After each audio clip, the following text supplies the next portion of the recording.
So my name's Ross. I still am Jake's brother. Jake unfortunately committed suicide on the 28th of July 2019, which would be close to a year from now, or a year before. Jake was always, and I say this like not a difficult person to be around, but Jake was very strong-willed in what he believed in and what he wanted to do, which I think for us made it difficult to realise some of the signs of him kind of degrading and kind of his issue with mental health and suicide. I think because he was always, if he didn't want to do something, he wouldn't do it. But there was no kind of personality changes in Jake towards the end of his life. I only happened to find out of Jake's issues near the end because it was a 2-year journey. He did try to commit suicide, I think, 2 years before in 2017. But we didn't put it down to kind of an awkward teenage phase because it was a big thing for us. But it happened, and then we kind of moved on from it. Whereas with this time, it gradually escalated into what it was. Like I say, I found out of Jake's mental health issues and his issues with suicide by accident. One day he come home late from work. I'd already been asleep in bed, and as I'm getting up, Jake's leaving his room at the same time I am to just run himself a bath. He's got a dressing gown on, and he's got cuts all the way down his legs.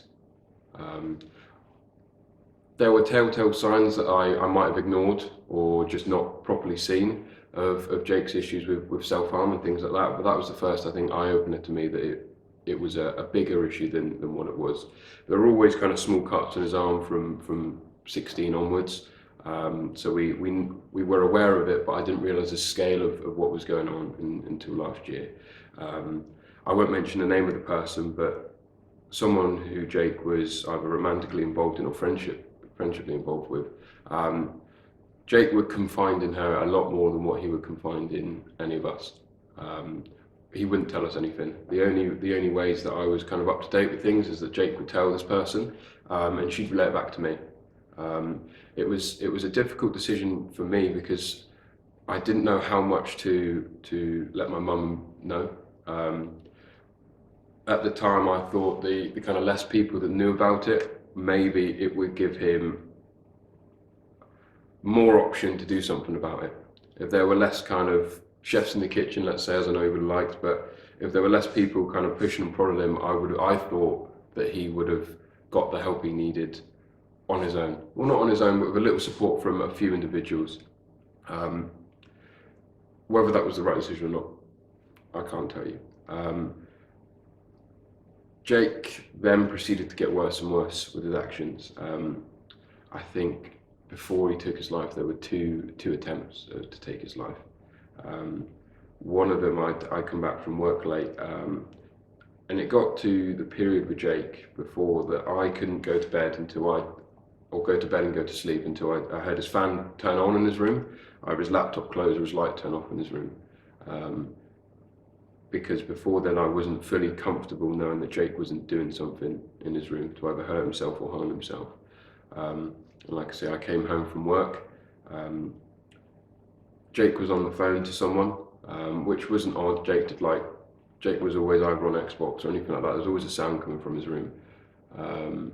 But there was a sentence I heard which made me go into the room. If I were to do it, I don't think anyone would miss me. That was what I had. And I go in there, and there are about 2 boxes of prescription pills empty, 2 bottles of rum empty in his room, and cuts from his shoulder to his wrist and from his hips to his ankles. And that was the first time I caught Jake trying to take his own life. He wouldn't let me call an ambulance for him. He wouldn't let me take him to the hospital. The only way I could was if we didn't tell our parents. I was contemplating just picking up a set of keys and taking him to the hospital because I don't know how long he'd been drinking or how much he'd taken. But then luckily, some of his friends had phoned and they drove us to the hospital. But the only way to get him there was to not tell mum and dad. I think that's where a lot of my guilt comes from, is from how much I not purposely hid from them, but I hid for the benefit, or what I thought to be the benefit for Jake. I think that's something that I'm most curious about, is whether I did tell them more, whether something more could have been done. But Jake would always tell you what you wanted to hear, which Jake didn't want help, I don't think. The way that I always like to put it was how could Jake talk about something that he didn't even understand himself? Jake didn't know why he felt like this. Jake didn't, know how to get better, but he couldn't talk to someone about it because I don't think he knew how to, or just didn't want help. He'd go to doctors. I remember one of the times that Mum and Dad took him to the hospital that I went to go and see him, he had a mental health assessment afterwards, and they deemed him not at risk to himself. And I think that was maybe 4 months before Jake took his own life. And again, when Jake had his episode with the prescription pills and rum, I think they let him out the next day.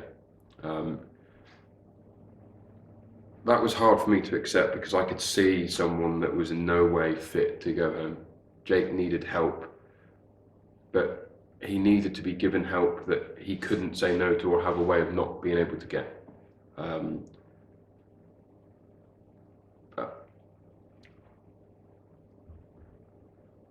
During the end, I think we all knew it was coming. It was something that we couldn't stop.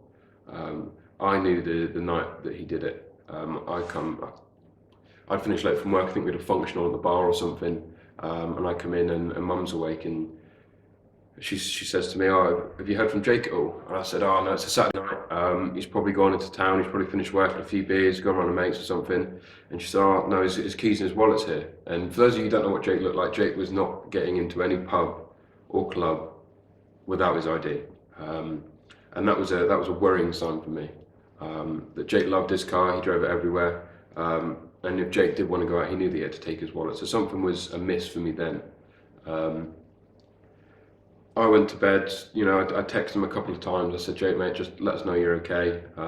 It wasn't like Jake, but I thought maybe he'd gone out, had a few beers and found himself a lucky lady. But I got up in the morning, I was back up at 7 o'clock, 7 o'clock in the morning for the early shift at work, and Jake still hadn't come home.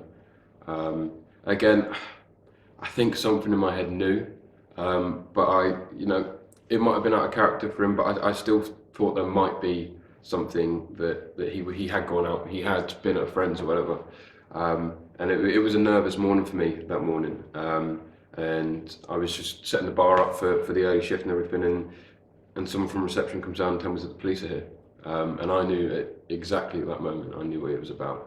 Jake still hadn't answered any of my calls. He'd not been online since I think about 11 o'clock the night before, and the police told me that they'd found someone whose phone number had messages from me. And the only person I messaged that morning was Jake.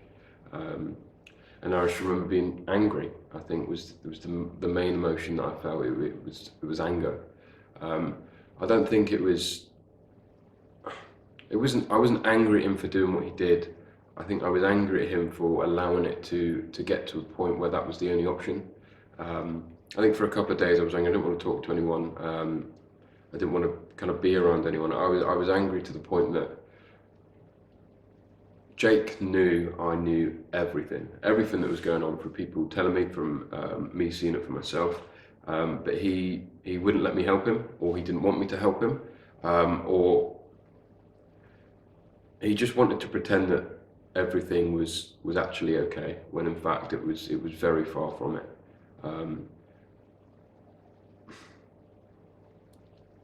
It will always be difficult to remember Jake for me, because there was about a period of 4 months of which I saw someone in a way that I wish I'd never seen. It wasn't just him slowly becoming a different person. He was degrading. He wasn't the Jake we knew. And I remember going on holiday with him, and still then, we were in a lovely hotel and things like that, and he just wasn't himself, in the sense that, obviously hindsight's 20/20 and everything like that, but he was like I said earlier, if Jake didn't want to do something, he wouldn't do it. So if Jake didn't want to go shopping with us in Tenerife, whatever, he wouldn't do it. But he was almost doing everything. He was almost going out of his way to be kind of nicer and be a part of it. And for a lot of us, we see that as Jake's kind of final goodbye, because I think it was maybe 2 weeks after Jake took his own life, 2 weeks after the holiday. So that's the story, really. I think that's everything I have for him.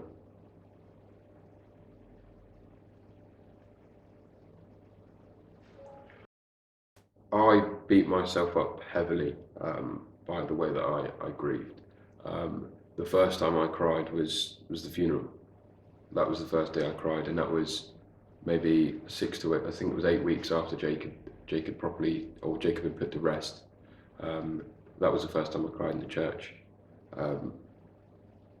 For everyone who knows me knows like a pint, and I know, like I'm normally in a pub somewhere, but the way that I drank after Jake died was borderline self-harm for myself. 2 bottles of wine in a night just to feel some emotion. Jake died on a Saturday. I was back to work on the Tuesday. I just didn't feel anything. I looked around and I saw Mum crying, my nan crying, a little brother crying, Alfie, Dad crying. I just felt nothing.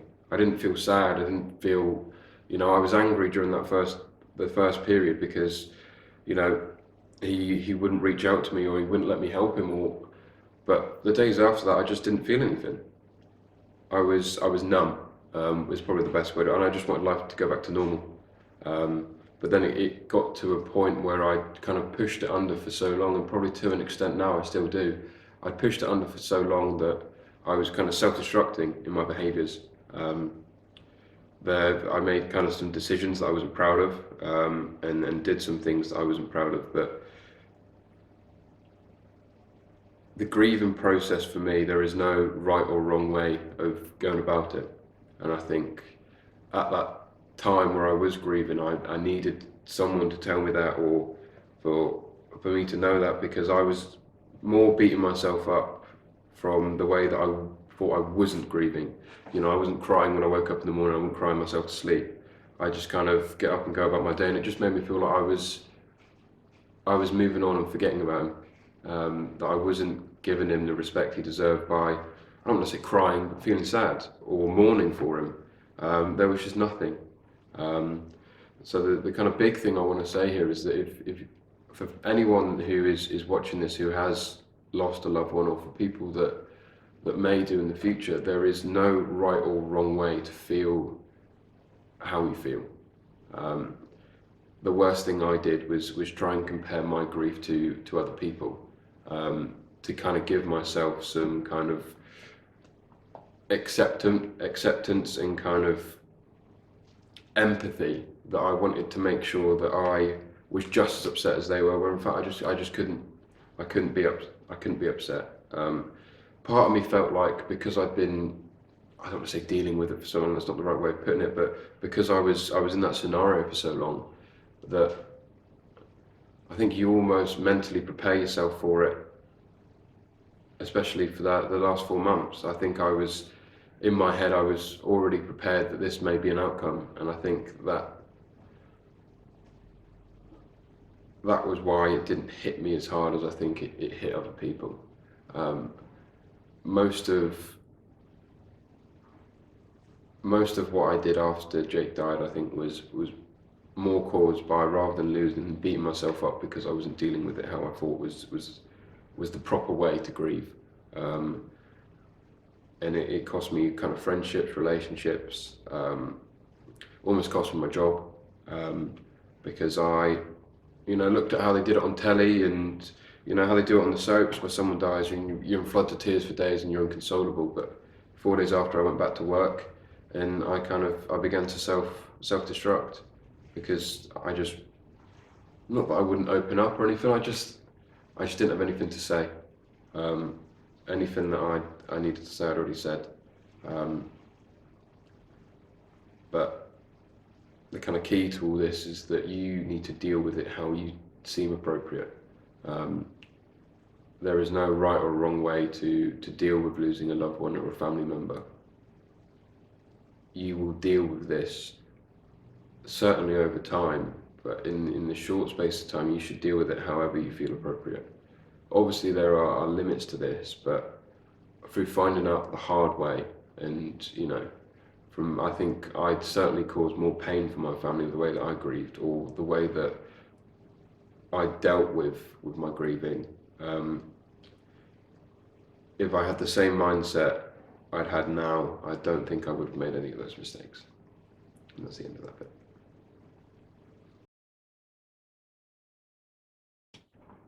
I've honestly been blown away by how many people have turned up in support. I remember the first few when Ben organised the Holding Hands event in Braunton. It was, I think, during that time it was a very dark time for our family, but it was amazing to see the response from the community. Holding hands from SQ all the way up to the Williams Arms. I know it couldn't be done now, but the sheer amount of people that turned up to that was honestly heartwarming. And then the same again for the charity walk, the walk and the talk shop that we did.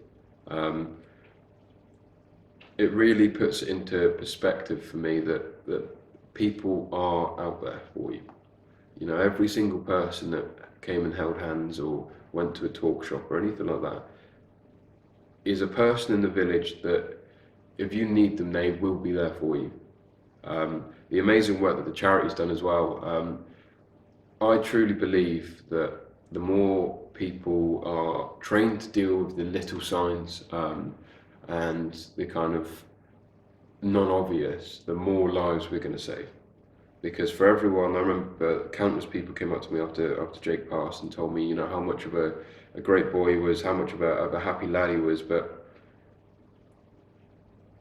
people are now trained to deal with the signs that I think may have been obvious in Jake's case for other people. And I know Jake was the last person who'd want to be used as a martyr, but this, more good has come from this than bad. The amazing work that the charity is going to do and will continue to do will save the lives of, I honestly believe, hundreds of people. The state of mental health in this country, and especially men, not that I'm ignoring the mental health statistics in women by any means, but men are the most seriously affected by this. It is becoming a big issue for people in this country, and the more people that are trained and taught how to, not necessarily even help, but how to provide support will go a lot further than people realise. It is amazing to see the turnouts at the charity events, the bingo nights. Even though the money raised whenever there's a donation for the Ask for Jake page, the support that this community is given, not just my family, but will continue to give the village and the surrounding areas, is incredible. And together we can save lives, and that's the most important thing.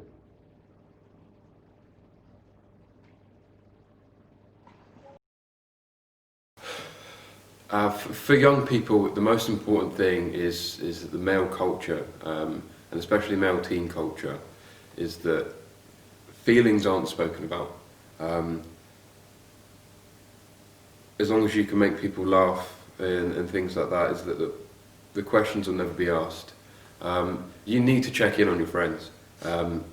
You need to make sure that the people around you in your friendship circle, and even extend that to people you know, you need to check in on them.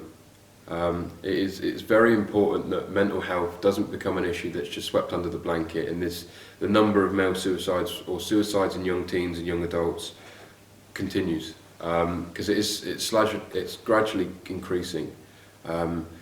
All it takes is a quick message to one of your friends, that we are so connected now, there's no excuse not to check in on people.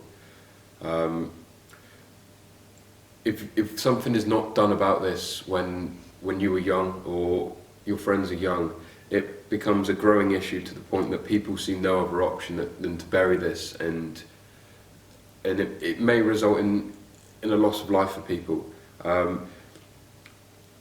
This starts with young people now.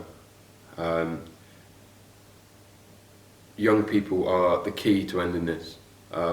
We can train anyone, or the charity can train many people to look for signs, but this starts with you.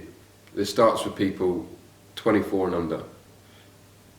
We will never be as great, and this will never be made aware of if people in that age category, 14 to 24, do not start checking in on their friends, making sure they're okay.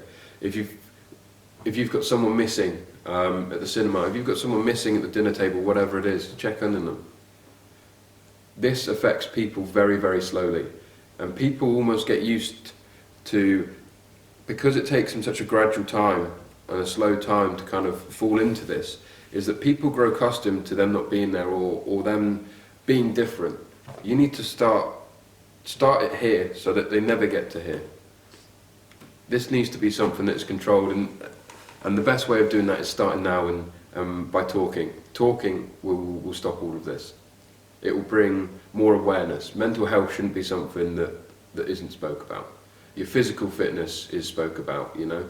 Mental health should just be as lightly as well. This is an issue that shouldn't be an issue. People need to understand that it is okay to talk about their feelings, and they do not need to be ignored and pushed under. I think the biggest issue with mental health is because it's a mental condition such as, you know, alcoholism or drug addiction, is that you don't go to Alcoholics Anonymous after you've had your first pint. You don't go to a drug rehabilitation centre after, you know, you've done your first, I don't know, bag of heroin. That is the way that mental health is treated now, is that it is not spoken about and dealt with until you are at a dangerous point in your life.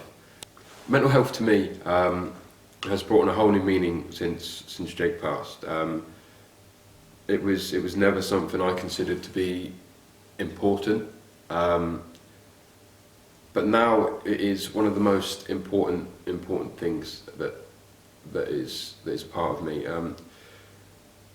Mental health, I would say, is far more important than kind of physical health to an extent. Mental health is an unseen issue, and I think that's what comes with the great challenge of trying to beat it. In the news now, I see it as kind of a catch-22 for mental health. It's a tough one for me because I'm in both courts. I see it as nothing positive. I see it as everything positive from it being spoken about, but part of me believes that the more kind of awareness that's spread, the more people you're putting into kind of a mindset as such, or more people you're making it aware for them that it is an option. That's why it's so important to kind of speak to these people from the start and to kind of make people aware of the signs. Is that now that I truly believe that more people are aware of it as an option for them when they do struggle with their mental health, that's why it's so much more important now to kind of give the support about. My opinion of mental health has changed massively from my own mental health issues and with Jake. Is that I truly believe it's such an important thing to take care of in your life. I believe more so than kind of physical health. Is that if you're not mentally okay, how can you be physically okay? The charity are doing a fantastic job with everything that they're doing for the community. The work that they're doing with the local people and these kind of support groups they're running are fantastic. In terms of trying to better that, the only thing I can truly say that I would believe would be just need to do more of the same. The more people that are made aware of how to help people, the more lives we're going to save. Help will be one of the toughest challenges I believe that someone with a mental health issue will go through, because Jake saw, I think, countless specialists, countless doctors and things like that, but the type of care that the NHS gives currently, from my experience with it, it's a one-size-fits-all. You know, that it needs to be tailored to that individual person, because the issues that one person might seem to have that, you know, are life-changing, for someone else they're not. Jake reached out for help maybe once or twice during his 2-year illness, and I say it's illness because it is an illness. It's an illness of the mind, which is why it's so important for when someone does, you have the tools available to give that person the help they need. Which is why I believe it's so important with the work that Ask for Jake are doing, that there are people in the community now that are able to help the people that need it most. With the waiting list for mental health care in this country, sometimes being weeks if not months to either see a counsellor or to see someone, people being trained to help is the most important thing that anyone can do. It takes maybe a day to get a qualification to help with mental health.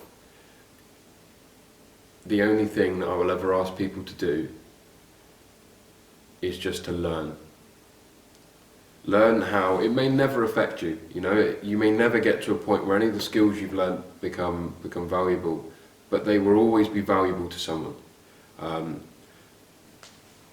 Being in a position to provide help for someone is the most important thing that the charity has done. I don't know the exact number of people that they put in that position, but it will never be enough. When someone reaches out to help, it's more than a cry for help, it's a cry to save a life. And people need to be in a position to be able to help them, or even to point them in the right direction of someone that can, because cries for help in mental health, from my experiences, don't come often. It was very hard for me to work with Ask for Jake, because it felt like I'd be going into a room and being told what I did wrong to try and save my brother.